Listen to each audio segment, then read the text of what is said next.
संघर्ष करो, हम तुम्हारे साथ हैं। चंद्रशेखर आजाद आप संघर्ष करो, हम तुम्हारे साथ हैं। चंद्रशेखर आजाद आप संघर्ष करो, हम तुम्हारे साथ हैं।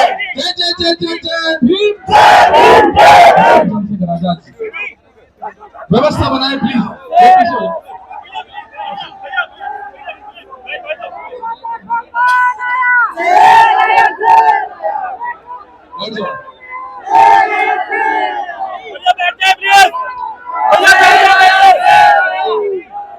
हेलो, जय भीम।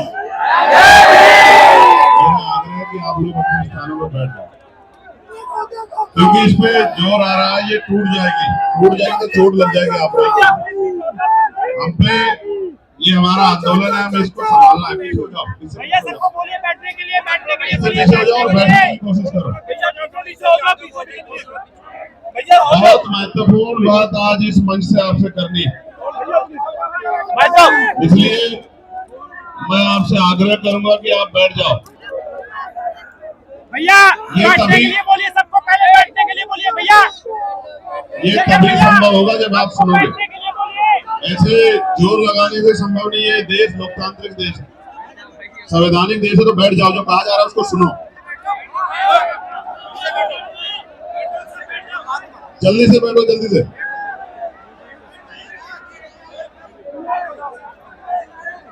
प्यारे साथियों,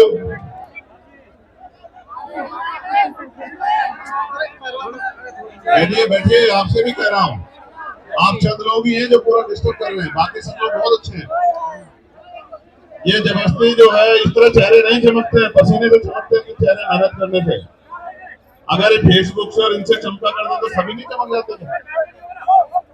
फिर मेहनत कोई क्यों करता?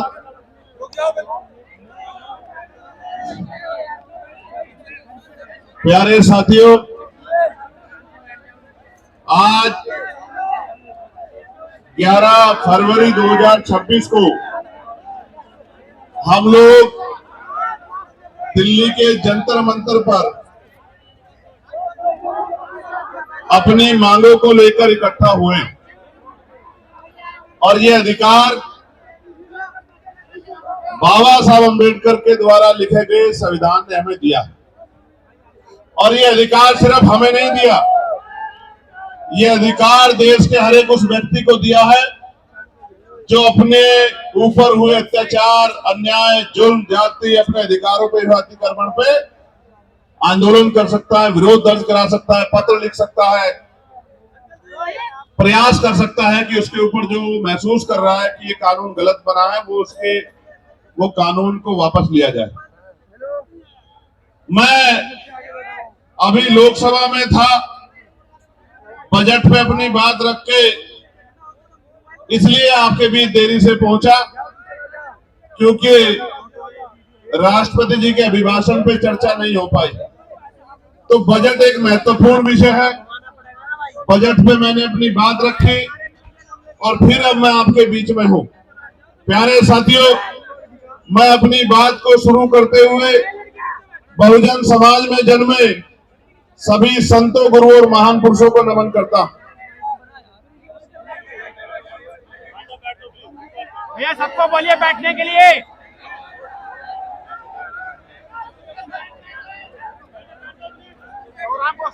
इसलिए नमन करता हूं क्योंकि मैं एक पढ़ा लिखा अधिवक्ता हूं, लोकसभा का सदस्य हूं,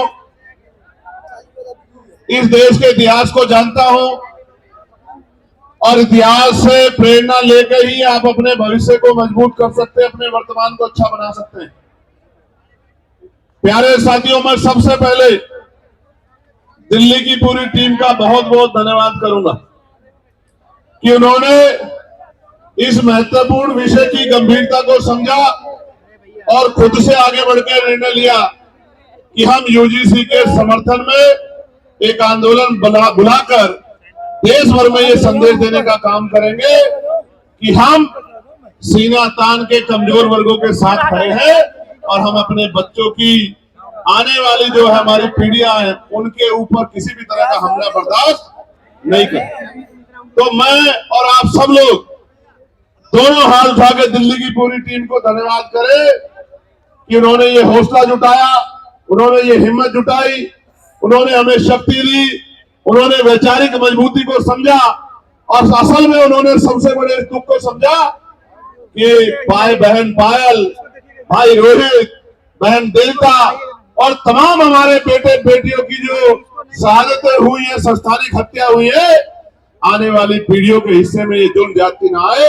इसलिए मैं उनकी बड़ी सोच को भी बहुत बहुत धन्यवाद देता हूं। उसके बाद जिन साथियों ने ये मुमकिन कराया कि दिल्ली जैसे स्थान पे एक बड़ा आंदोलन हो, हमारी बात दूर तक जाए, तो जो जहां जहां से लोग पहुंचे हैं, मैं उन तमाम भाइयों का, बहनों का, बड़े बुजुर्गों का, अपनी पार्टी के बड़े नेताओं का, सबका धन्यवाद करता हूं।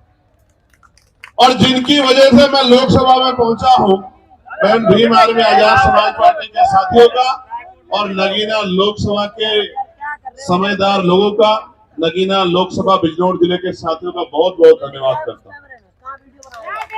प्यारे साथियों, इस आंदोलन की जरूरत क्यों पड़ी? क्योंकि लोकतंत्र में अगर आप अपने ऊपर होने वाले अन्याय के विरोध में आवाज नहीं उठाते, तो ये मान लीजिए कि ये आपके ऊपर मुस्तैद कर दिया जाता है, आपके ऊपर थोप दिया जाता है कि आप इस बात को स्वीकार करते हैं। प्यारे साथियों, आप याद करके देखिए, इस देश में हमें कुछ भी मांगने से नहीं मिला। हर चीज के लिए हमारे अपने बीच के लोगों ने, जिनको आज हम महापुरुष के रूप में मानते हैं, उन्होंने संघर्ष किया है, अपना जीवन बलिदान किया है, अपने बच्चों का बलिदान दिया है, उन्होंने अपना सुख चैन त्यागा है। उसके कारण आज इस देश में कमजोर वर्गों के लोगों को हक और अधिकार मिलने का काम हुआ।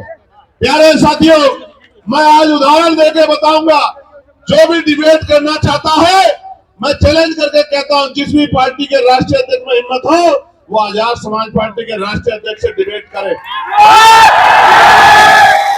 डिबेट में मैं सामान्य डिबेट में इसलिए नहीं जाता क्योंकि आजकल चैनलों पर डिबेट का स्तर खत्म हो गया है। अपने स्वाभिमान सम्मान की रक्षा स्वयं करनी है, वहां कोई भी आके बैठ जाता है, कुछ भी कहने लग जाता है। हम इतने लोगों का प्रतिनिधित्व करते हैं, इसलिए हमारी जिम्मेदारी है कि हम अपने सम्मान की रक्षा भी स्वयं करें। इसलिए मैं चैलेंज करता हूं कि जिनका भी प्रतिनिधित्व लोकसभा में है, उस पार्टी का कोई भी राष्ट्रीय अध्यक्ष यूजीसी के विषय पे हमसे डिबेट करे, और जो कमजोर वर्गों के विषय पर डिबेट करे, मुसलमानों के विषय पर डिबेट करे, ईसाइयों के विषय पर डिबेट करे, सिखों के विषय पर डिबेट करे, बौद्धिस्टों के विषय पर डिबेट करे, कर्मचारियों के विषय पर डिबेट करे, किसानों के विषय पर डिबेट करे, दलितों पिछड़ों के हक अधिकारों के विषय पर डिबेट करे, तो हम उनको जवाब देके बताएंगे कि हम जमीन से आए हैं, किसी नेता के पोते, बेटे, पोती, बेटी नहीं है। हमें जमीन का पता है कि आज हालात क्या है और लंबे समय से हालात क्या थे। प्यारे साथियों, बड़े गौर से सुनो, नारे तो आप लगा रहे हैं तो बहुत दिनों से, लेकिन खाली नारे से बात नहीं आगे बढ़ेगी।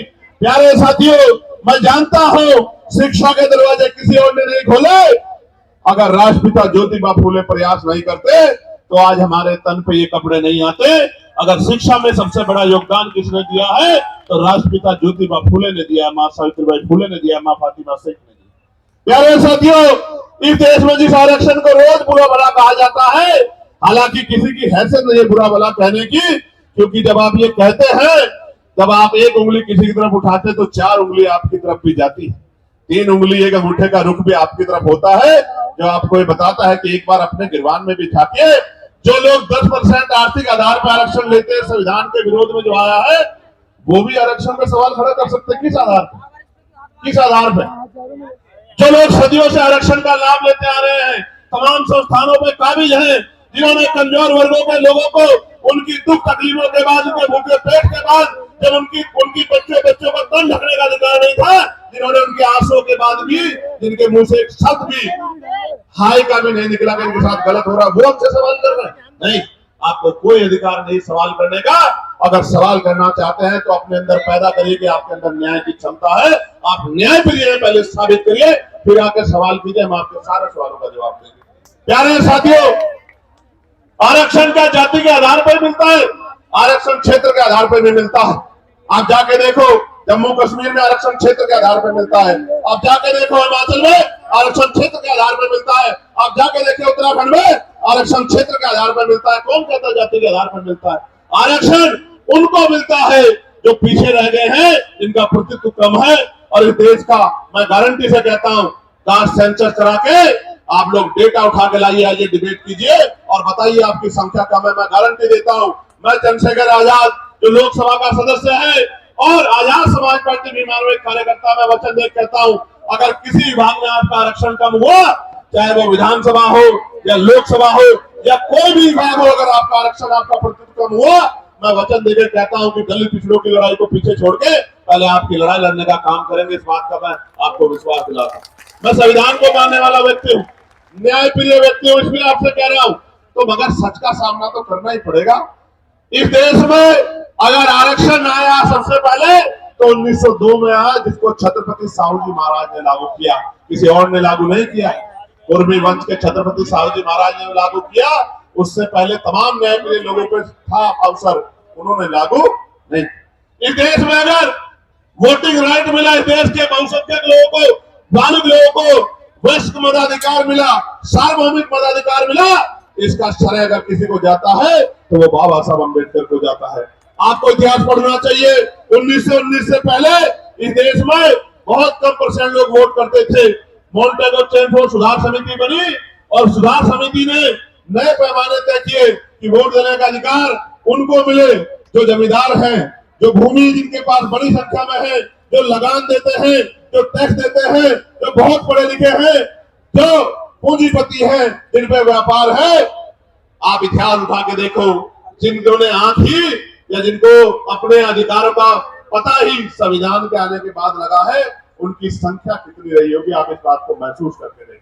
तो इसलिए मैं कह रहा हूं कि कुछ भी मांगने से नहीं मिला है। भारत ऐसा देश है जहां बाबा साहब अम्बेडकर ने जिस तरह आज हम इकट्ठा हुए, बहिष्कृत हितकानी महासभा के बैनर तले ज्ञापन दिया, उस ज्ञापन के बाद साइमन कमीशन भारत आया और साइमन कमीशन जब भारत आया, उनकी रिपोर्टों के आधार पे गोलमेज कॉन्फ्रेंस हुई और तीनों गोलमेज कॉन्फ्रेंस के बाद बाबा साहब अम्बेडकर ने यह सुनिश्चित करवाया कि कमजोर वर्गों के लोगों को भी वोट का अधिकार मिलना चाहिए।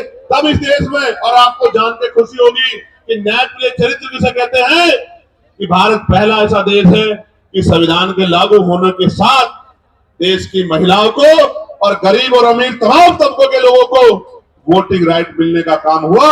ये काम अमेरिका नहीं कर पाया, ये काम जर्मनी नहीं कर पाया, ये काम यूरोपियन कंट्री नहीं कर पाई, ये काम इंग्लैंड नहीं कर पाया। ये काम अगर किसी ने किया कि महिलाओं को बराबर का अधिकार मिले, तो ये भारतीय संविधान में बाबा साहब अम्बेडकर ने किया।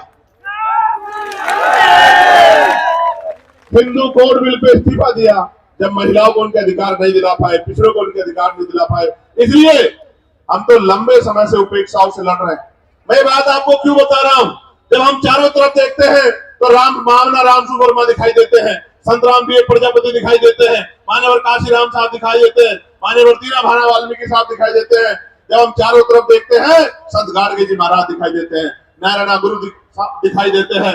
जब हम चारों तरफ देखते हैं, बाबू श्री दयाल चौरसिया दिखाई देते हैं, परमानंद लोधी जी दिखाई देते हैं, अवंतिका बाई लोधी जी दिखाई देती है, झलकारी बाई दिखाई देती है, तमाम हमारे महापुरुष और वीरांगनाएं दिखाई देती है।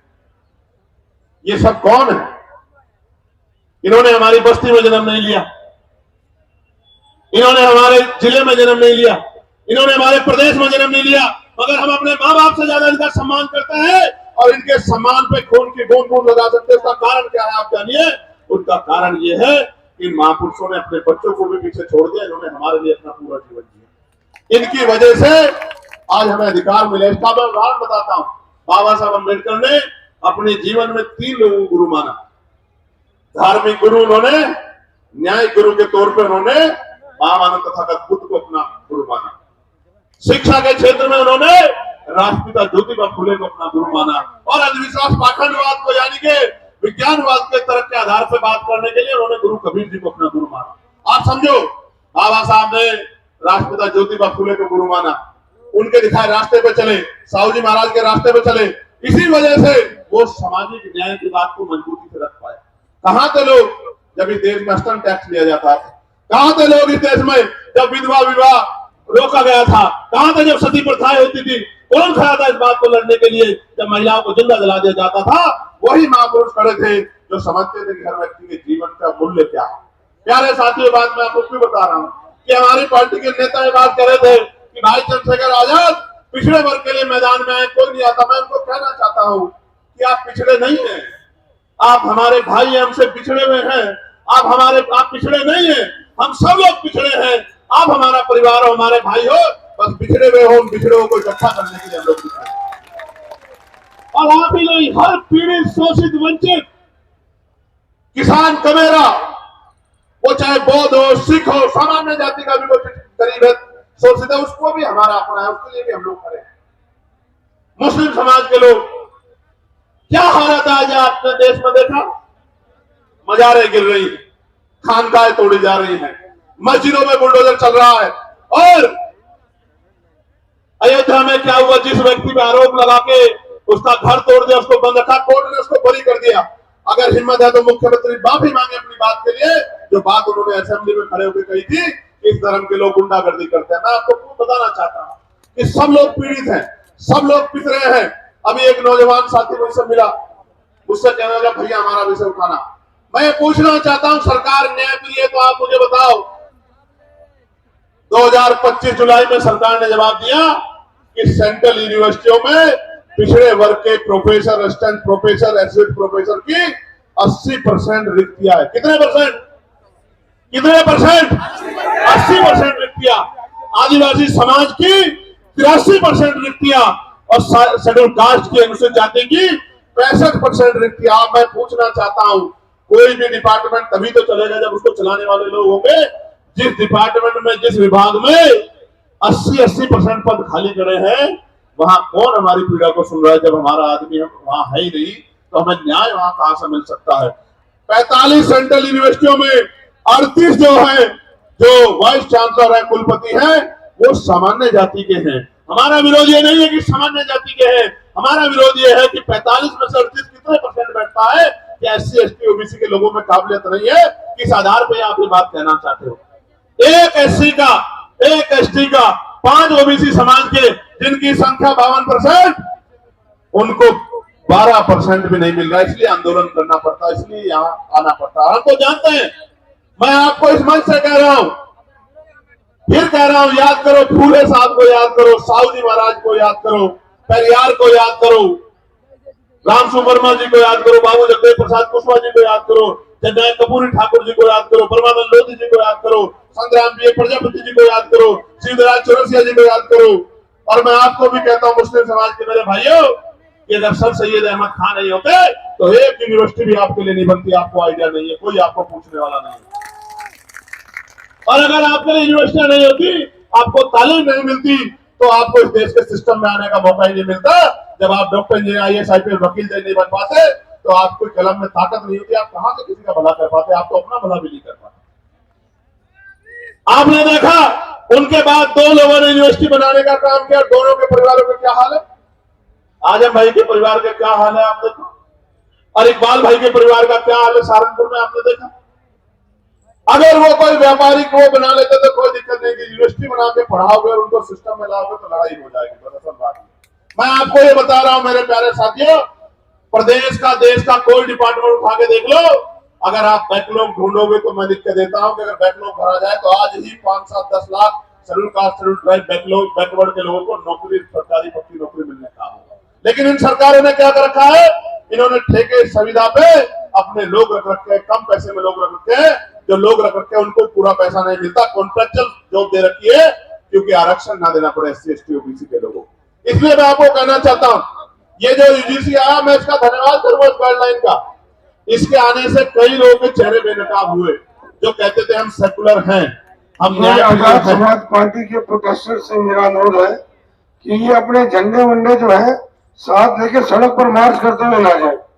ये जो सम्मानित व्यक्ति बोल रहे हैं, मैं उनसे आग्रह करूंगा, जो एडमिनिस्ट्रेशन के लोग यहाँ हैं, मैं उनसे आग्रह करूंगा कि ऐसे लहराते हुए हमारे जो सीनियर लोग हैं, एक बार उनसे बात कर लें, ये बीच में ना अपनी बात को रखे और ये भाषा शैली सुधारे। झंडे वंडे नहीं होते हैं, ये झंडा हमारा सम्मान है।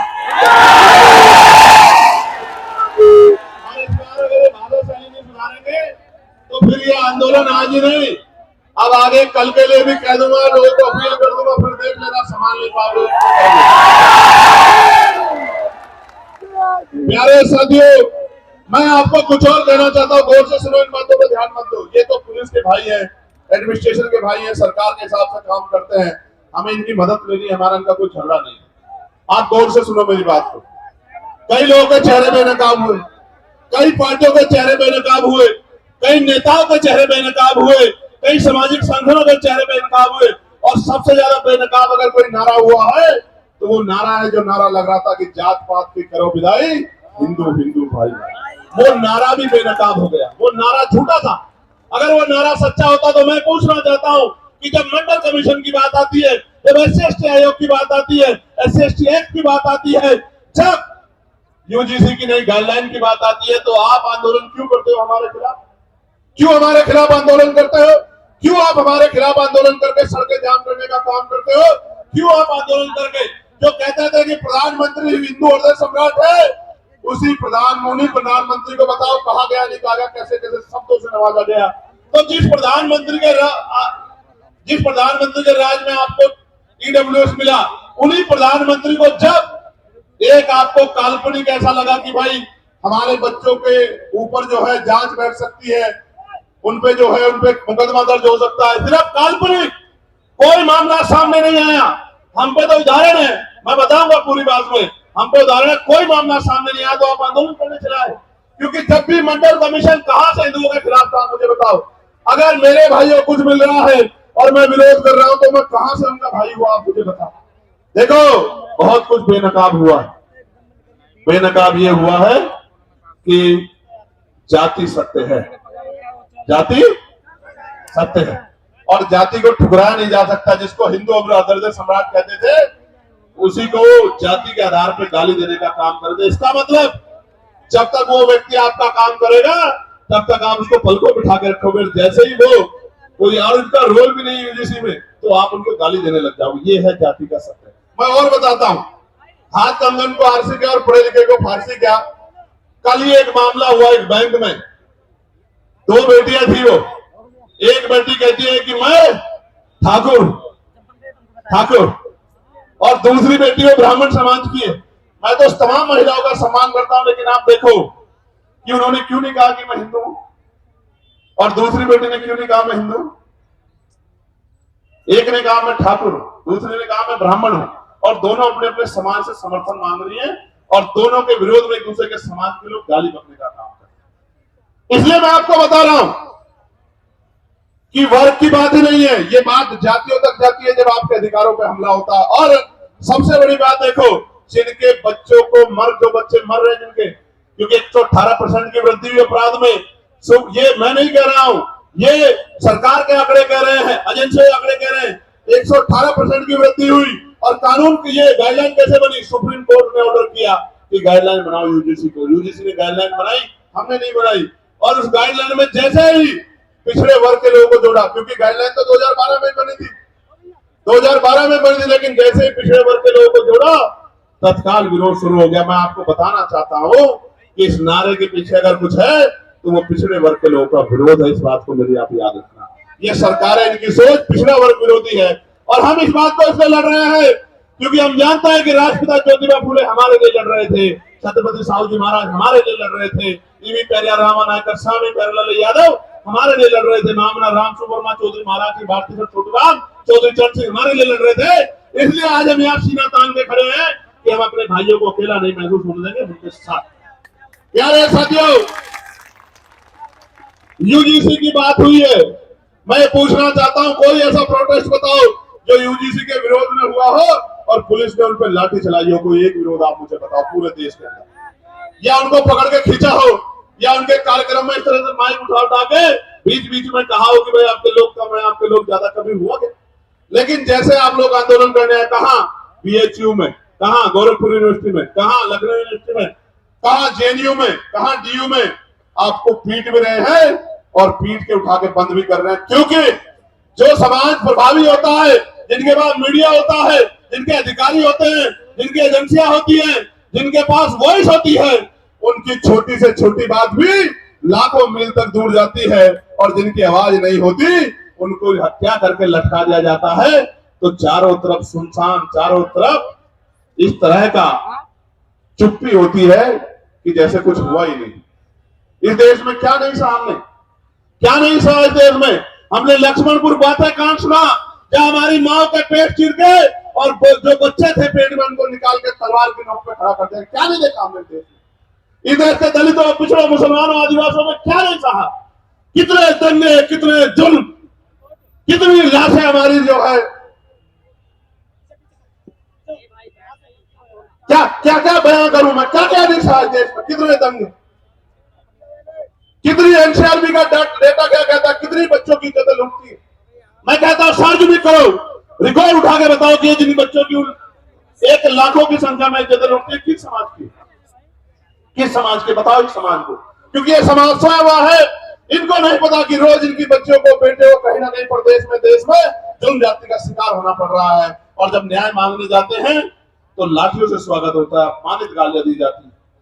इसलिए मैं कह रहा हूं कि ये नारा तार्किक नहीं है, जो नारा लगा के आपको लंबे समय से बेवकूफ बनाया जा रहा है। ये नारा तार्किक होता तो मैं गारंटी देता हूं कि यूजीसी गाइडलाइन के खिलाफ कोई आदमी सड़क पे नहीं आता। वो कहता कि यूजीसी गाइडलाइन, अच्छा डर कौन, डरेगा कौन। कानून कितने हैं देश में? 302 है, 304 है, 308 है, 307 है। कितने कानून है? इतने कानून बने हुए हैं, हर कानून का दुरुपयोग हो सकता है।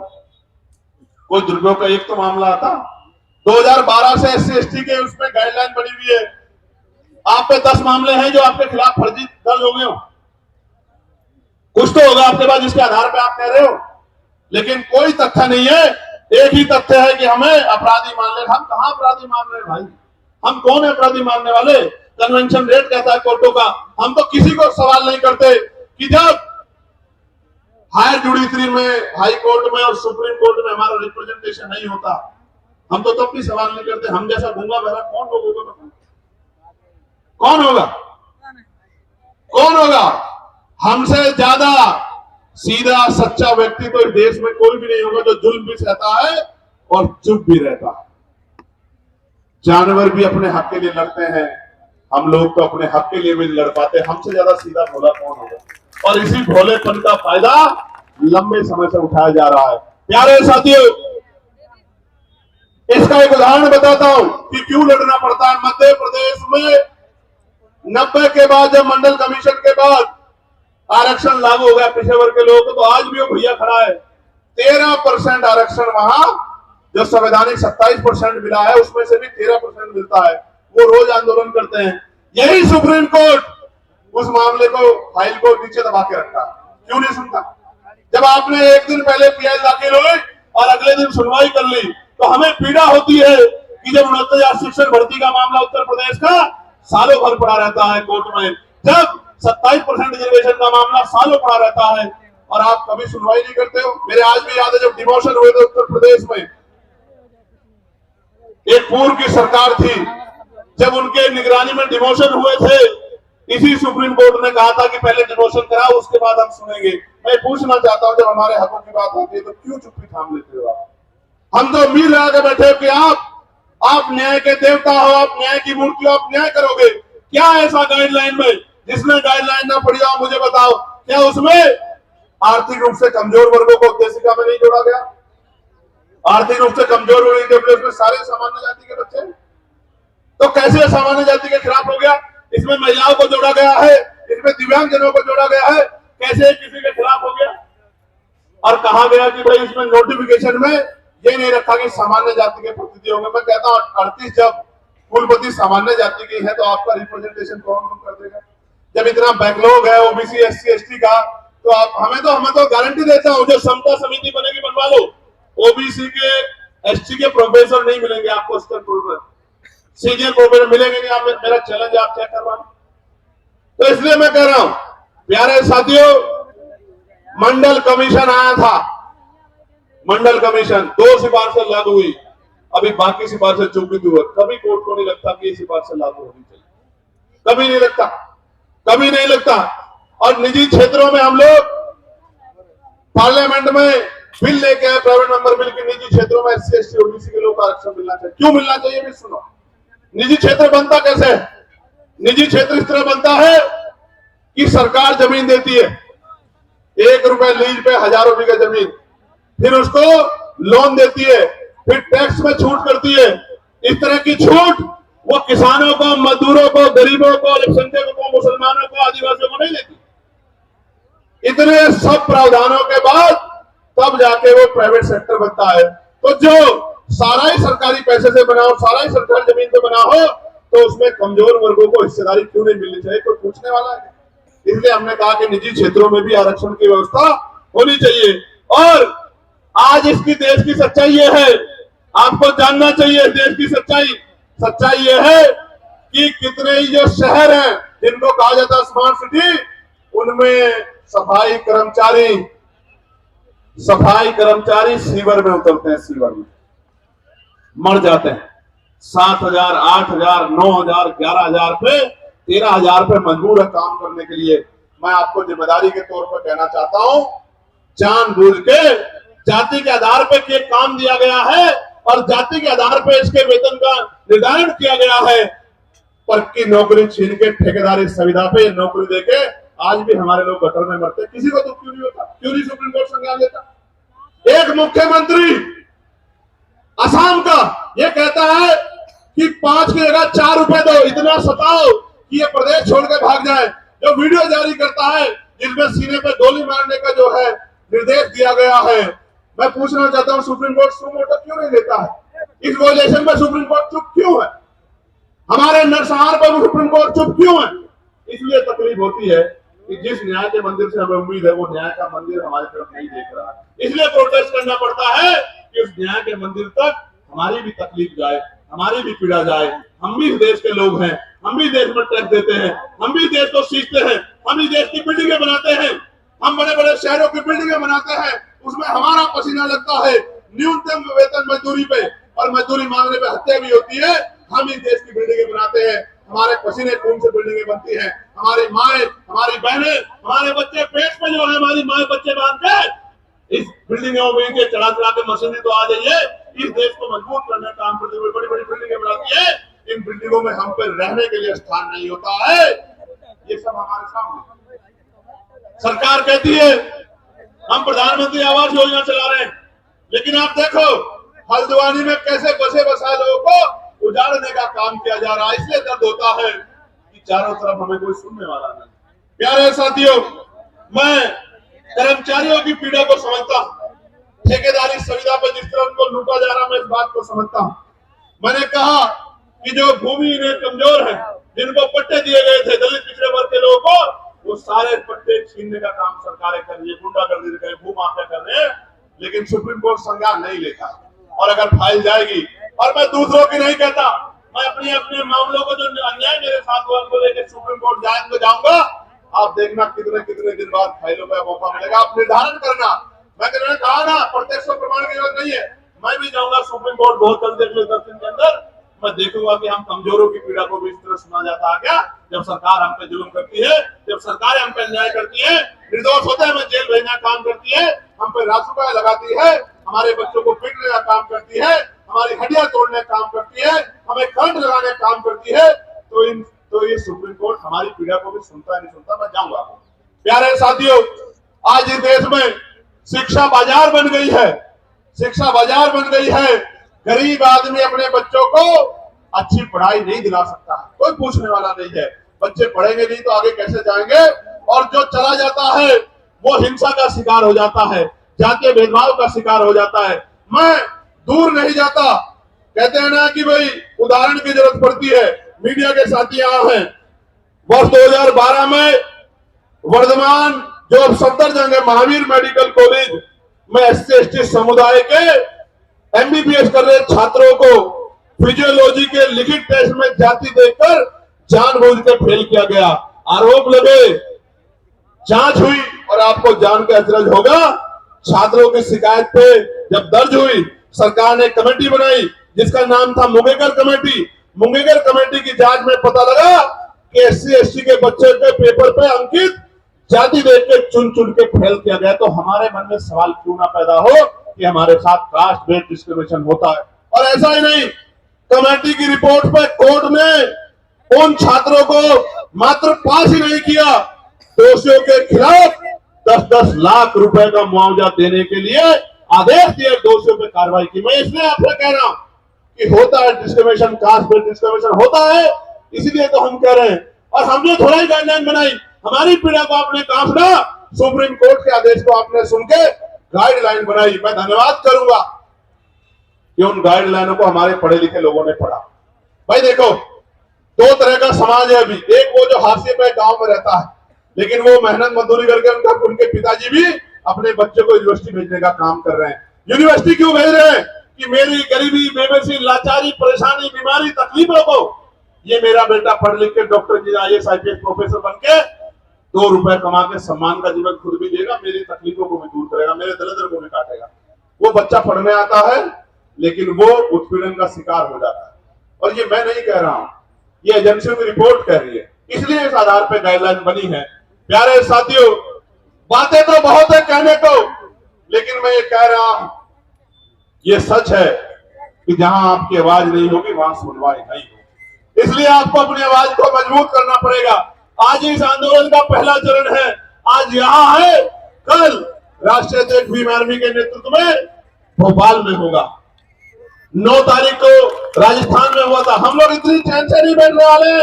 हमें जब मुझसे कोई पूछता कि चंद्रशेखर भाई कैसा है जीत के, तो मैं कहता हूं मैं नहीं, यहां मेरे लोगों ने मुझे चुन के भेजा है, क्योंकि आज उनकी आवाज को उठाने वाला कोई भी नहीं है। आज उनके दर्द पे, उनकी दर्द पीड़ा पे बोलने वाला कोई नहीं है। मेरी क्या औकात थी कि मैं आ जाता लोकसभा में, मेरे लोगों ने वोट और नोट देके मुझे चुन के भेजा है। मेरी जिम्मेदारी बैठती है कि अगर उनकी तरफ आंच है, उनकी तरफ उंगली उठे, तो मैं भी बोलूं और अपने साथ के जागरूक लोगों को भी बोलने के लिए तैयार करूं। इसलिए आज ये आंदोलन हो रहा है। प्यारे साथियों, इस देश में संविधान है, आर्टिकल 25-26 है, धार्मिक आजादी है। मैंने आज ही पार्लियामेंट में पूछा कि आप ये बताओ, तमाम त्योहारों पे आप व्यवस्था करते हो, लेकिन भगवान बुद्ध की जयंती पे, संत कबीर जी की जयंती पे, गुरु रविदास जी की जयंती पे, पेरियार जी की जयंती पे, फूले जी की जयंती पे, साहू जी की जयंती पे, तमाम जो हमारे महापुरुष हुए हैं, मुस्लिम समाज में भी हुए, सिख समाज में भी हुए, जैन समाज में भी हुए, बौद्ध समाज में भी हुए, उनकी जयंतियों के अवसर पे, उनके धार्मिक आयोजनों पे आप बजट क्यों नहीं देते हो? बताओ। आप ईद पे क्या बजट खर्च करते हो?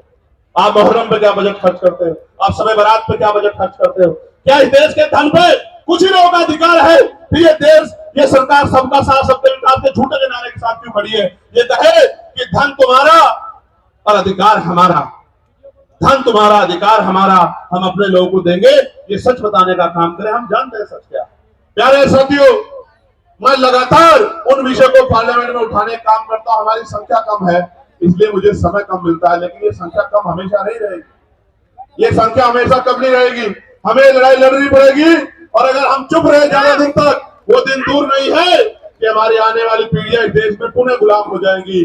गुलामी की बेड़ियां काटने के लिए हमें संघर्ष करना पड़ेगा, और क्रांति की ज्वाला में अपना बलिदान देने के लिए सतत तैयार रहना पड़ेगा, क्योंकि महापुरुषों ने संघर्ष किया था तो हम लोगों को अवसर मिला है। और अगर आज हम लोग संघर्ष करेंगे तो आने वाली पीढ़ियों को अवसर मिलेगा। और अगर हम लोगों ने चुप्पी थाम ली, निजी स्वार्थों में चुप हो गए, जिस तरह हमारे कुछ नेताओं ने अपने लोगों का हाथ छोड़ के और ये कहा कि भाई हम इनके साथ हैं, मैं कहना चाहता हूं आपको सबके साथ रहना चाहिए, लेकिन गलत को गलत और सही को सही तो कहना चाहिए। अगर गलत होता तो मैं भी उनकी बात करता, लेकिन जब गलत नहीं है तो फिर वोट के लिए आप उधर चले गए।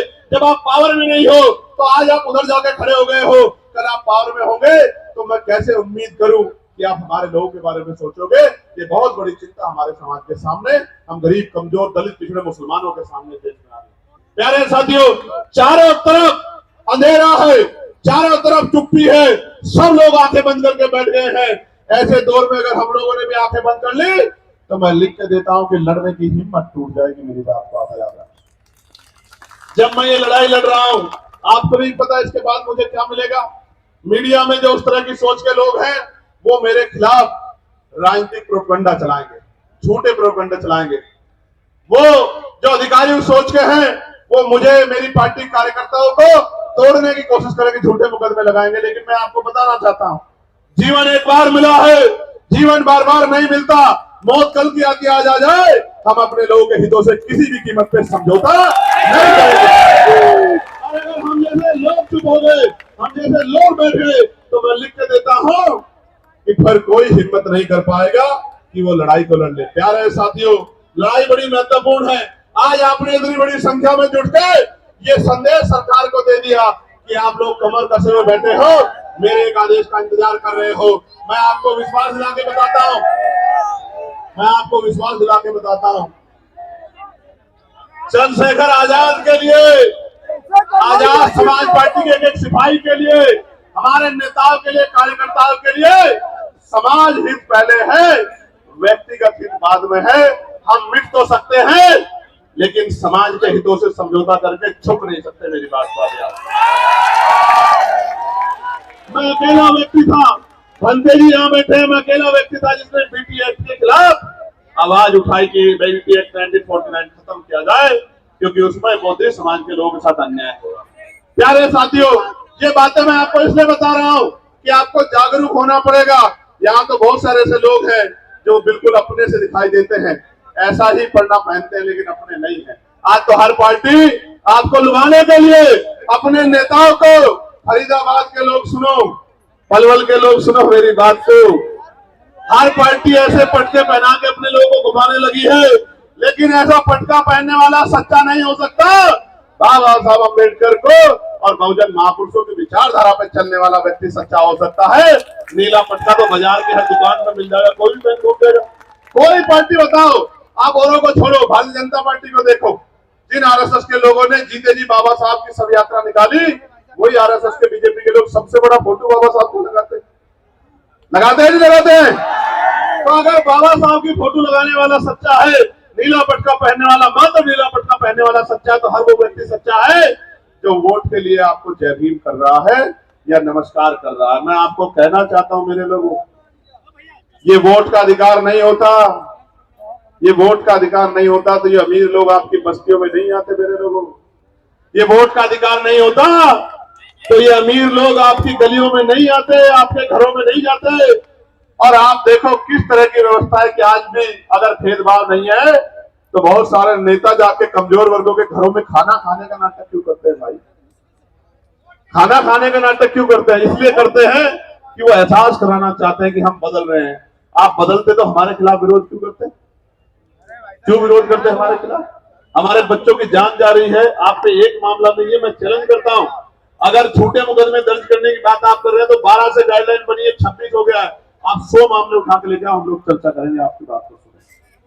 लेकिन मैं मानता कि अगर आपने यूनिवर्सिटी में बैठे अध्यापकों ने, प्रोफेसरों ने, यूनिवर्सिटी में पढ़ने वाले उन बच्चों ने जो आज डर रहे हैं, अगर आगे बढ़ के उन्होंने कहा होता कि डिस्क्रिमिनेशन हो रहा है, कानून बनाओ, तो मैं स्वागत करता कि आपका चरित्र न्याय के लिए। प्यारे साथियों, मैंने पहले भी कहा, वही डरेगा जो अपराध करेगा। जो अपराध नहीं करेगा वो क्यों डरेगा? मैंने कहा कि जो अपराध नहीं करना चाहते वो बच्चे पढ़ रहे हैं, क्योंकि इस देश के मीडिया के चैनलों में हमने सुना जब किसान आया था तो किसान नहीं आया था, खालिस्तानी आए थे, खालिस्तानी। जब एनआरसी का आंदोलन चल रहा था तो मुसलमान नहीं लड़ रहा था, जैन सिख बौद्ध नहीं लड़ रहा था, पता नहीं क्या क्या नाम दिए गए थे।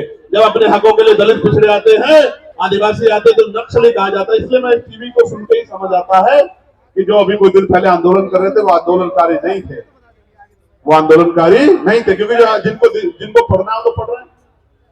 मैंने तो अपने बच्चों से कहा कि आप मत जाओ कहीं भी, आजाद समाज पार्टी है, भीम आर्मी है, हमारा लीगल सेल है, आर्य जी है, रजनीश जी है, हम लोग लड़ेंगे ना भाई। जिनको हम लोग वोट देते हैं उनकी क्या जिम्मेदारी है कि वोट लेके हमसे मुंह फेर लें? फिर हमारे लिए लड़ने की जिम्मेदारी किसकी है? आंदोलन करने की जिम्मेदारी किसकी है? सरकार से सवाल पूछने की जिम्मेदारी किसकी है? विरोध प्रदर्शन करने की जिम्मेदारी किसकी है? और अगर ये काम नहीं कर रहे हैं तो वो हमारे नेता नहीं हो सकते हैं। अगर अपने हमारे बच्चों को लड़ने के लिए आना पड़ा तो हमारे नेताओं को शर्म आनी चाहिए। तो इसलिए मैं उन बच्चों को विश्वास दिलाने के लिए, जो पढ़ रहे हैं जेएनयू में, डीयू में, जो पढ़ रहे हैं पटना यूनिवर्सिटी में, जो पढ़ रहे हैं लखनऊ यूनिवर्सिटी में, प्रयागराज यूनिवर्सिटी में, बीएच यूनिवर्सिटी में, उत्तराखंड, उन सब बच्चों को बताने के लिए आया हूं कि हमारे लिए राजनीति बाद में, समाज हित पहले, अपने बच्चों का भविष्य पहले। हम अपने बच्चों को विश्वविद्यालय में भरने नहीं देंगे, इसलिए हम लोग आज मैदान में जंतर मंतर पे खड़े। प्यारे साथियों, मुझे साथियों ने आते बताया कि कुछ लोग उल्टे सीधे सवाल पूछ रहे हैं। मैं आपको कहना चाहता हूं, इन उल्टे सीधे सवालों से देखो, अपने ही 4 आदमी वो लेके आएंगे और अपना ही कैमरा और वो लेके आएंगे और उनके आगे कर देंगे और उनसे उल्टे सीधे सवाल पूछेंगे, वो उल्टे सीधे जवाब देंगे। इन बातों से अब हम लोग समाज, सोशल मीडिया है, समझदार हो गए। अब ये बातें चलने वाली नहीं, अब ये बातें किसी मोर्चे पर चलने वाली नहीं है। मैं ताजा उदाहरण बताता हूं आपको। मैं कहना नहीं चाहता था मगर बताता हूं, पता लगना चाहिए आप लोगों को। मैं पिछले 20-25 दिन से सहारनपुर नहीं गया क्योंकि लगातार मैं अपने लोकसभा क्षेत्र के मुद्दों को उठाने के लिए पार्लियामेंट में कोशिश कर रहा हूं। और इस बीच में हमने रैलियां की, आगरा की रैली की, फिर हमने कन्नौज की रैली की, फिर हमने 8 तारीख को संत कबीरनगर की रैली की। तो एक घटना मेरे जिले में घटी जहां शोभा यात्रा निकालने के लिए परमिशन को लेकर विवाद हुआ। अब उन बच्चों से कहलवाया गया कि भाई चंद्रशेखर भाई ने मदद नहीं की। पहली बात तो बच्चे मुझे कभी मिले ही नहीं, ना मैं छुटमलपुर जाता हूं। मैं यहां से जाता हूं तो अपनी जिम्मेदारी अदा करने के लिए नगीना जाता हूं, नगीना से निकलता हूं तो देश भर में जाता हूं। मैं कभी आराम करने छुटमलपुर जाता ही नहीं, तो बच्चे मुझसे कभी मिले ही नहीं। वो मुझे कुछ बताते तो मैं उनके लिए लड़ता, हल करने के लिए कोशिश करता। हालांकि कोई ऐसा थोड़ा है जो मेरी बात टाल दे वहां। आप समझ रहे हो भाई, राजनीतिक रूप से भले ही मैं वहां बहुत मजबूत नहीं, लेकिन सामाजिक रूप से इतना मजबूत हूं, मैंने इतना काम किया, किसी को भी कह दूंगा वो अपने नाक नीचे करके मेरी बात को मान, इतना दम मैं रखता हूं ना। लेकिन काम की बात जानो, वो बच्चे मेरे पास आए नहीं, मैं घर गया नहीं, लेकिन चला गया कि देखो चंद्रशेखर भाई ने मदद नहीं की। भाई आप मुझे बताओ, मेरे पास कोई मामला नहीं आएगा, मैं कैसे मदद कर दूंगा, आप बताओ। लेकिन चला गया कि भाई चंद्रशेखर मदद नहीं कर रहे हैं, चंद्रशेखर तो भाई मुस्लिम भाइयों का मामला इसलिए मदद नहीं कर रहे हैं। मैं पूछना चाहता हूं, ये मुस्लिम कोई अलग थोड़े, ये भी तो हमारे ही हैं। इनको मैं अगर किसी बात को अपने 20 नेताओं को भेज देता तो सब लोग फूल लेकर स्वागत कर दूंगा, लेकिन मुझे पता नहीं लगा तो मैं क्या कर दूंगा। जब पता लगा तो मैंने खबर की तो उन्होंने नहीं कहा कि हम निकलवा देंगे भाई साहब। लेकिन आपको पता क्या हुआ, पुलिस ने कह दिया कि हम परमिशन नहीं देंगे। मैंने डीआईजी से बात की, मैंने कमिश्नर से बात की, मैंने एसएसपी से बात की, मैंने डीएम से बात की कि निकलवा लो, किस समय आता, क्यों रोक रहे हो? तो बोले साहब हम नहीं देंगे परमिशन। तो ये देखो, सरकार झगड़ा कराना चाहती है हमारे लोगों को, आपको समझना पड़ेगा। और मैं ये समझता हूं कि मेरी लड़ाई शोभा यात्रा तक सीमित नहीं है।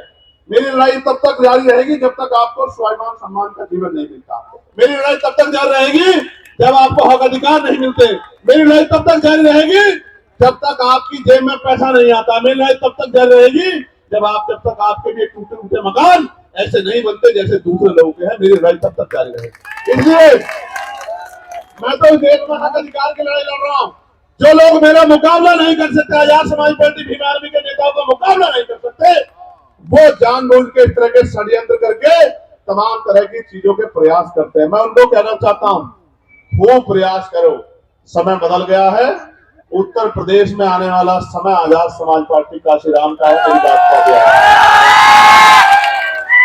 और सिर्फ उत्तर प्रदेश में नहीं है, सिर्फ उत्तर प्रदेश में नहीं है, हरियाणा में, मध्य प्रदेश में, राजस्थान में, उत्तराखंड में, मैं कहना चाहता हूं दिल्ली में, बिहार में, झारखंड में, जो उत्तर भारतीय क्षेत्र में, कहना चाहता हूं डंके की चोट पे कि अगले 5 साल बाद आजाद समाज पार्टी राष्ट्रीय पार्टी होगी। मेरी बात को